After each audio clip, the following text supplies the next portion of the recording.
Hello everyone, welcome to my session 10 teaching memo and session 11 introduction. Dr. Laura had her first snow day today. Most of the schools on this side, the eastern side of the Hudson, had delays, and on the other side were closed. She loves decorating for the holiday. You can see a little glimpse of our family room where I work if you watch the video of this memo, which here's our tree. It's I think it's a 10-footer.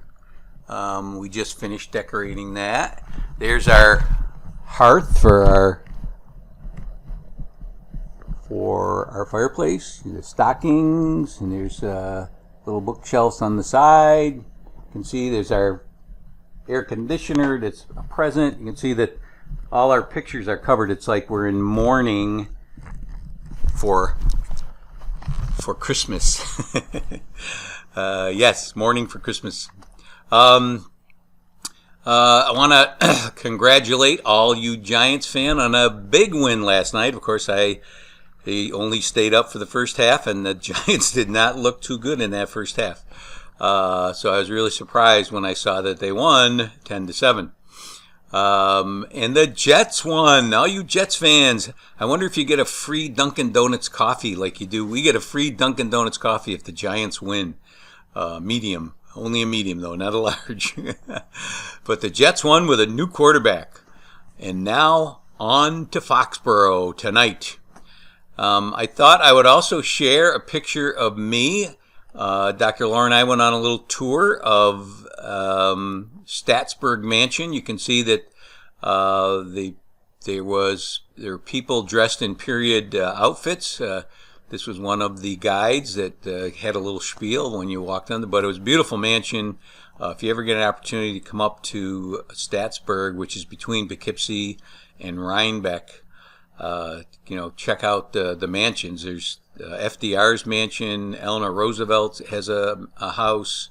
There's Vanderbilt Mansion, Montgomery Place. A lot of great places to visit. So that's what we did this weekend. Friday night, as a matter of fact. All right. This semester is quickly coming to a close. It's speeding up, and there are no more new assignments. Yay! You should be happy to hear that. Everyone should check their grades and make sure that you're not missing anything. I know there are people that haven't handed in some stuff, so make sure if you're one of those people, you get it in. There's no penalty for handing assignments in late, other than our discussion board's closes. So if you see a 50 for a discussion board, that means you did not participate in it, and so that's the lowest grade I give. That's part of grading practices that don't distort achievement, which we'll talk about in this semester, in this session.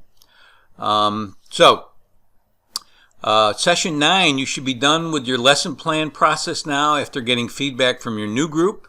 I noticed that one person suggested rewriting the entire lesson. It's a little late for that now because that person would not get any more feedback, especially from me.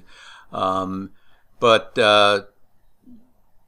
there should be suggestions to make it more in line with the EdTPA planning rubrics. That would be great.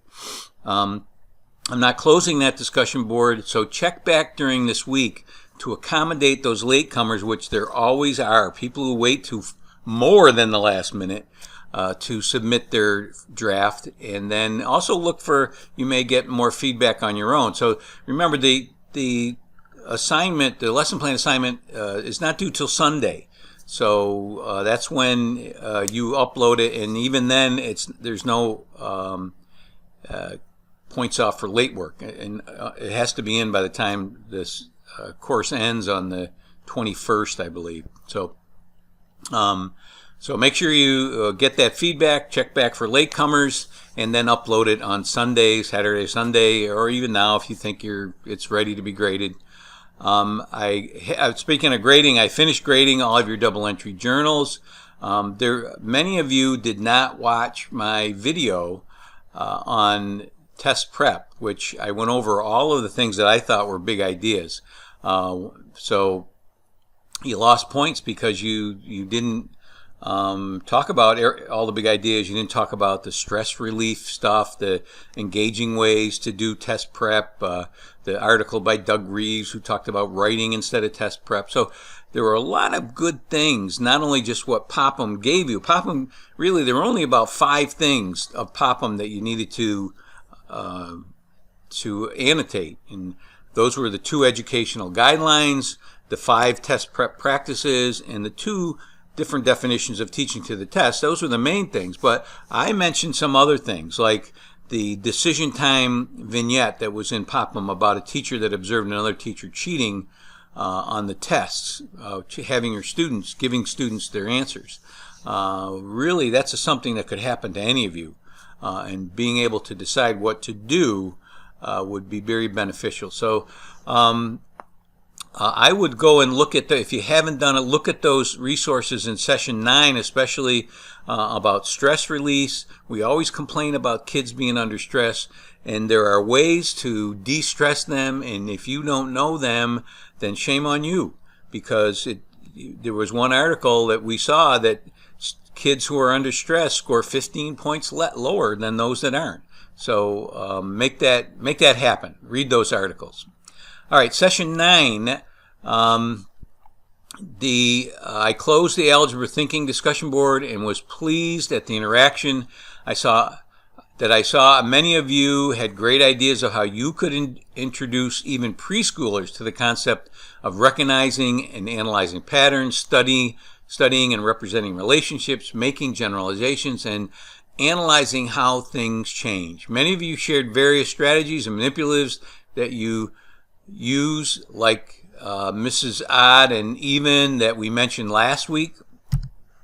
Kelly shared her math rainbow, which a lot of you thought was neat, and I also think it's neat as well. And why isn't it coming up? I don't know. It disappeared. Anyway, I have a picture of her math rainbow. I thought I had it here. There it is. Let me see if I can zoom in a little. Yeah, there it is. Here's her math rainbow, which it's kind of interesting how she gets kids every day. She gives them a problem, and they one of the things they do is they make combinations of the numbers 5, 6, 7, 8, 9, 10. And this is a quote from her thread. The numbers 0 to 5 and 5 to 10 are written on a chart made of 8 by 10 construction paper. She calls on a student, and he or she connects the part of the rainbow they choose and writes 1 equation per day. So that's good stuff.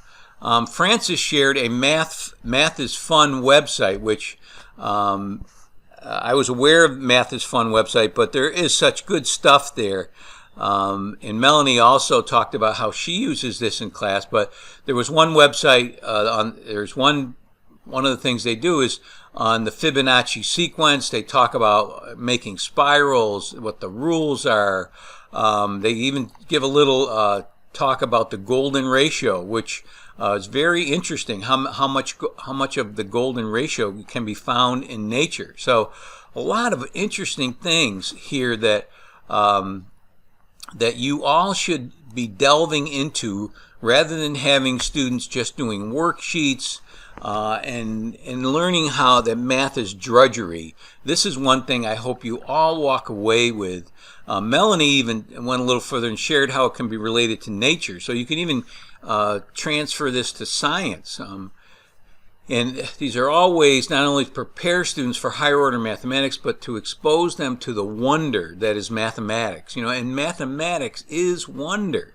And that's what most of us miss. Most of us have never been exposed to the sieve of Eratosthenes, the Fibonacci sequence, the golden ratio, and there's many more things. Especially the handshake problem and problem solving. I mean, there's such neat stuff that you can do with mathematics. It gets kids engaged and excited about it. So my hope is that the major topics of this course, technology in the classroom, culturally relevant math, problem solving, algebraic thinking, that prepare you not only to teach mathematics to young children, but to engage them in exploring the magic that can come from the many strategies and concepts we have discussed. So you will continue this discussion. You won't continue this discussion. The discussion is closed.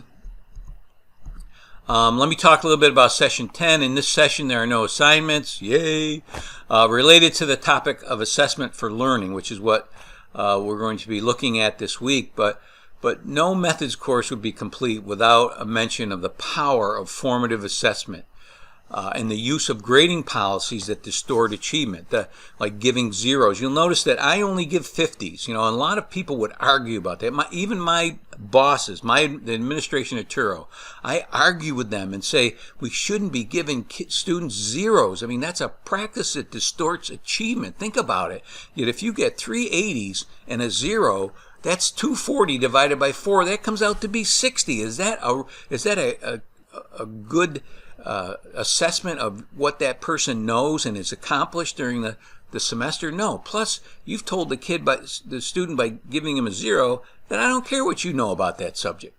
You cheated? Here's a 0. Get lost. I don't care what you know.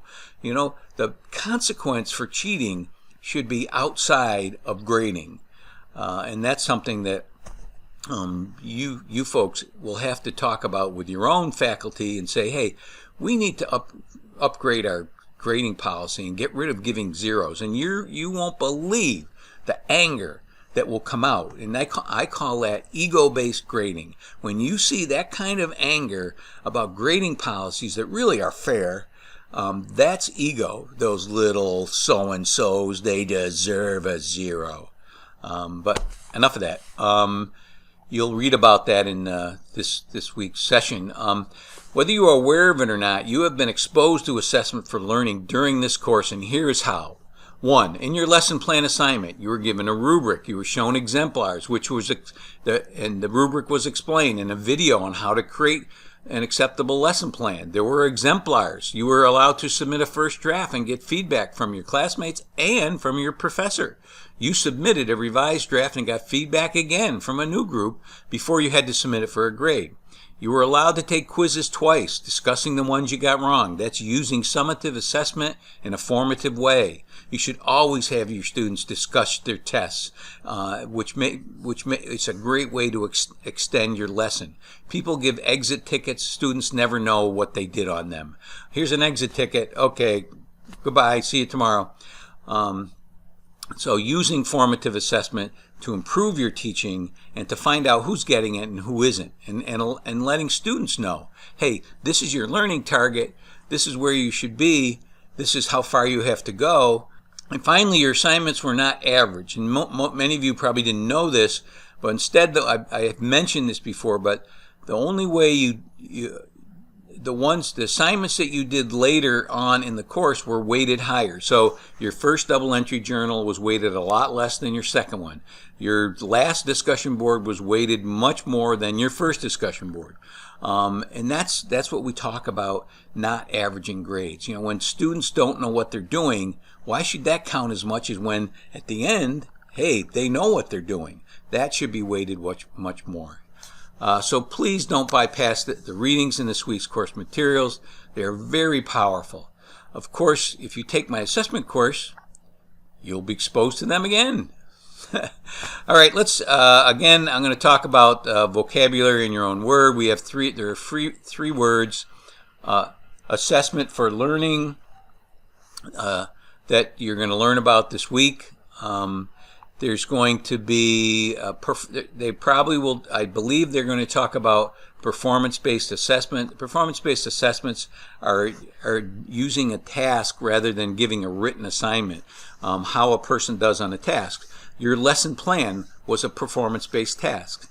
That was graded by a rubric, and it was a task that you had to complete. Usually the tasks are more real life, like fixing a car or running a mile. I mean, those are performance-based tasks, and you can see the difference between those and a paper and pencil or selective response test.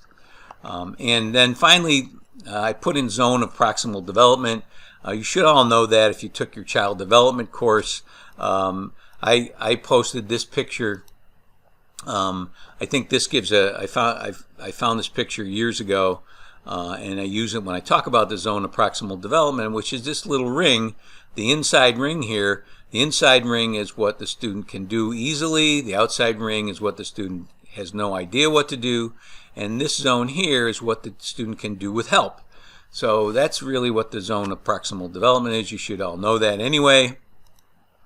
So that's a little bit more vocabulary in your own words.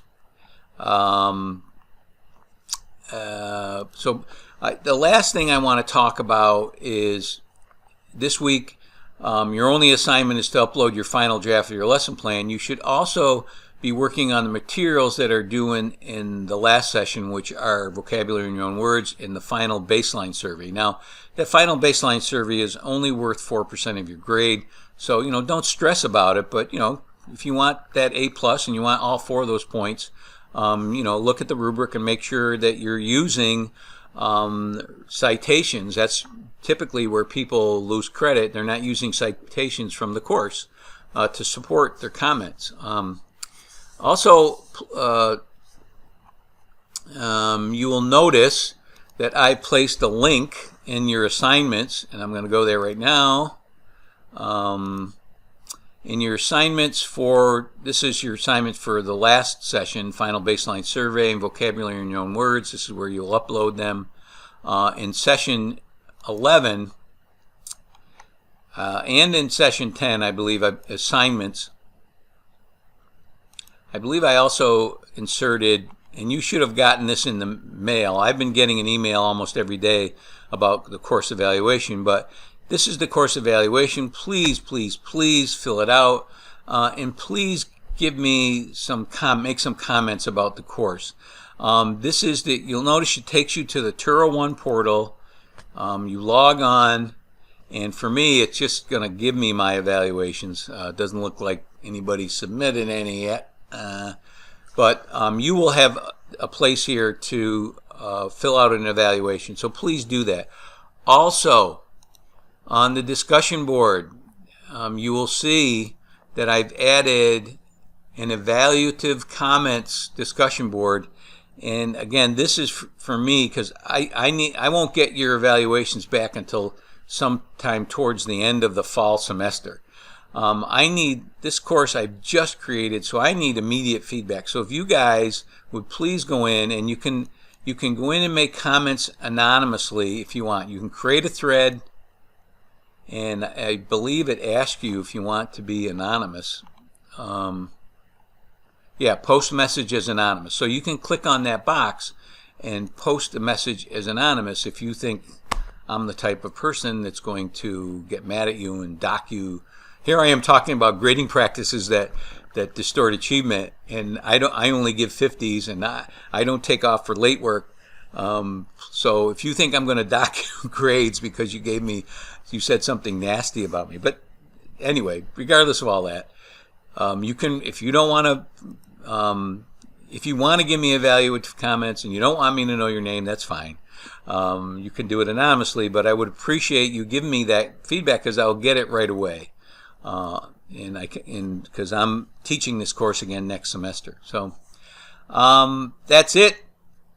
That's it for this week. I'll return next Monday, which will probably be my last teaching memo. So there's only 2 sessions to go. Really, there's only one. The last session is just handing in work.